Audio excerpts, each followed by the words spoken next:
history. Built in 1961 as a passenger liner to link Britain and Australia and cater for those assisted passage migrants, she saw action 21 years later in the Falklands War. She hit the headlines again 3 years ago when passengers on several sailings went down with a stomach bug, but she has a clean bill of health now. The Canberra always sails from her home port of Southampton, and that's where our old friends Shaw and Jane Taylor joined the ship. The 13-night cruise took them first to Gibraltar, on to Toulon, Livorno for Florence and Pisa, then to San Remo and the Italian island of Elba, before returning via the Spanish port of Vigo to Southampton. We catch up with the Taylors on board ship. And this is the navigator. The time is 12 o'clock noon.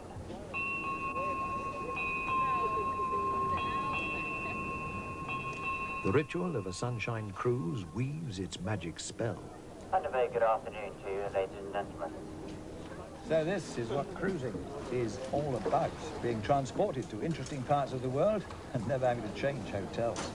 But Canberra has been in the cruising game for quite a while, and yet she still is well booked.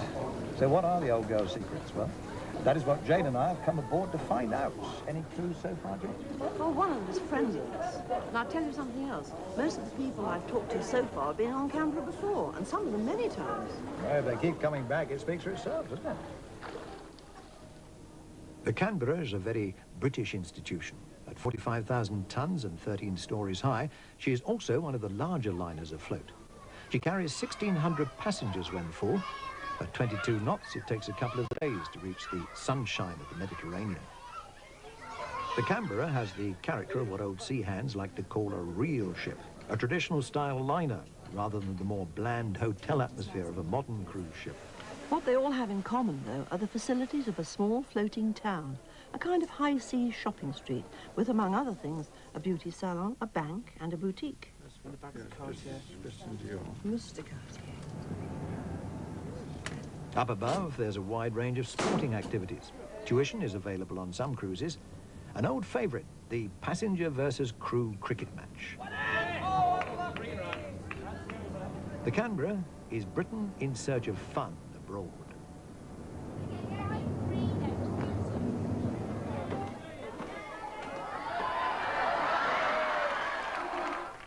The serious business, the captain at work. Shaw Taylor, Captain Michael Bradford. Hello there, welcome to you. Pleased to have you on board. Thank you. Hi there, how are you? The social side, the captain's cocktail party. A chance to meet the officers and fellow passengers. Cruising no longer means starchy formality, though most passengers like to dress up. The Canberra has had a complete facelift in the past 5 years. Though now a one-class ship, some cabins are still without private bathrooms. Cabins vary in size and style, and the standard fixes the price of your cruise. Ours is a middle range inside one and has a shower and loo. In turn, your cabin dictates in which restaurant you eat. The larger Atlantic restaurant is rather more casual than the smaller Pacific one, although whichever you choose, there are formal evenings like the black and white night. Both restaurants have 2 sittings and meals are identical. 7-course dinners, for instance, with plenty of choice. Food is wholesome British fare, with many familiar dishes and the occasional unusual speciality. In short, nothing too exotic. If you don't want to be tied down to strict meal times, there's a daily flexible breakfast and lunch buffet taken in the island room. There's always plenty of choice, either hot or cold dishes. Hot dishes today, fish pie or vegetable curry, or there's a selection of meats together with salad. And a dessert. What are you having, Jan? I've got the curry and watermelon. And the good thing about eating up here is that it doesn't cost extra. Like all food on board, it's included in the cost of the cruise. Good. Well, let's tuck in. Cruise ships pride themselves on pampering the palate. During this fortnight, we'll munch our way through 11 tons of meat, 4.5 tons of fish, 63,000 eggs, 97,000 loaves and rolls, and a mere 2,500 litres of ice cream. Gibraltar, one of the 6 ports of... I would like to be master of that ship. In fact, I wouldn't mind being master of any of those at once. You talk like you choo, we be human too. There's the airstrip. And what looks like the... Well, let's find out where we are first. Well, The cathedral's right here. yes. So The where's the cathedral is number 14. Where's number 14? So it's... With P&O's helpful port guides, there's no real need to take an organised excursion in a place this small. Frankly, Gibraltar would be, wouldn't they?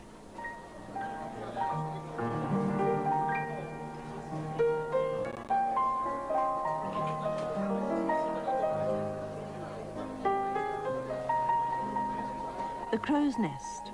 A quiet drink before the evening gets underway.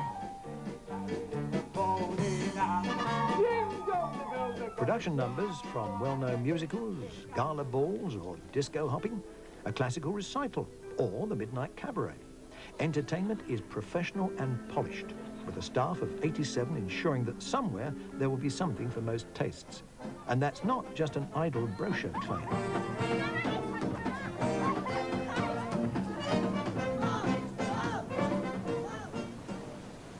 But we found there's no pressure to join in. On the other hand, it's easy to meet other people. About a quarter of the passengers on most cruises are single folk. You can socialise over mid-morning coffee or simply find ways of amusing yourself. And although people, by and large, are gregarious, you can always find a quiet spot.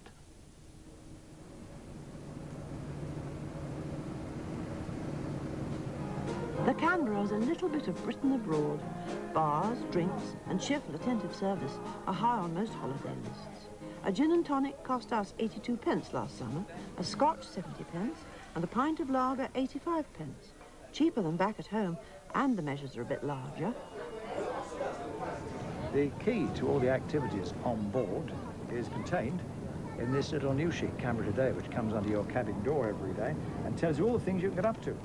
Tells you what sort of dress to wear for dinner, tells you what activities there are. Now, we're in port today, we're not going ashore, so let's see what we can do. Jane, what have you got? Well, this morning you've got indoor games. Right. At 10:30 you've got 5 and 6, 56. All the ones, gentlemen, those lovely legs 11. Children, too, have their own social programme, in port and at sea. For the 2 to 11-year-olds, the Junior Club lets parents off the hook for a while. It's open daily with an experienced staff well-versed in keeping young ones occupied. Those in the know come prepared for the fancy dress. Others rely on a mix of last-minute imagination and panic. Teenagers also have their own club. During the school holidays, the Canberra is more a family ship than normal, when the average passenger age is older.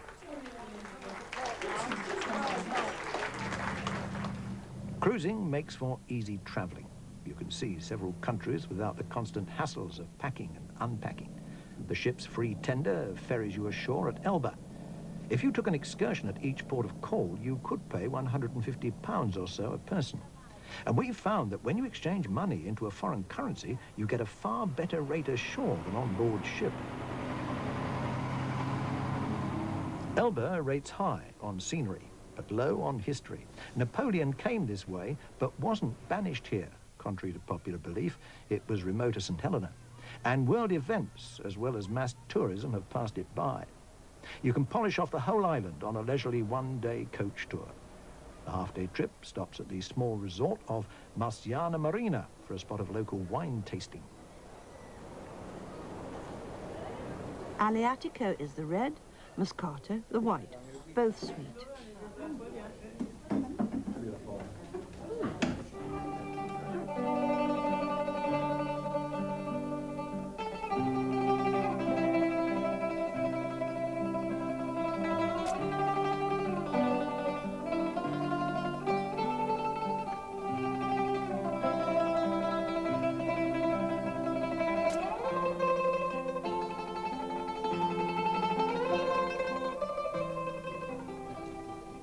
A personal record of life afloat.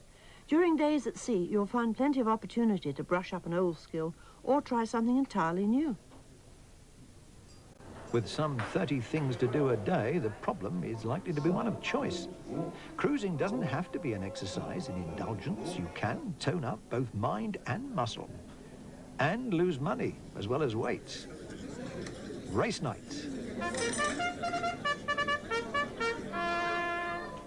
get set, and go!